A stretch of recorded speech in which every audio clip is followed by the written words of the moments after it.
TikTok'ta 3 минуттық видеоны қалай салуға болады? TikTok бұны енгізгелі біраз болды. Мен қазір сіздерге 3 минуттық видеоны қалай салуға болатынын мен көрсетемін.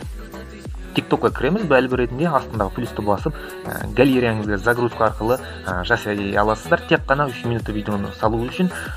Бұл жерден біз өзімізге керекті видеоны таңдап аламыз. Және де дален басамыз. Бұл жерден біз көріп тұрғандарыңызда астында 60 секунд деп тұра бізде қазір.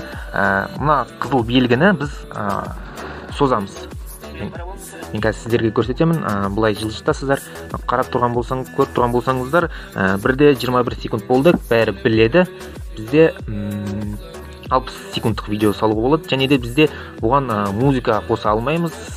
Өкінішке орай, ары қарай далені басып, сіз TikTok'қа шығара аласыздар. 3 минутқа дейін салуға болады. Ескерту, бұл бәріне қол жетімді емес. Сізде 1000 подписчик или 10 000 подписчиктен болу керек. TikTok'тың өзі ответиге сізге жібереді.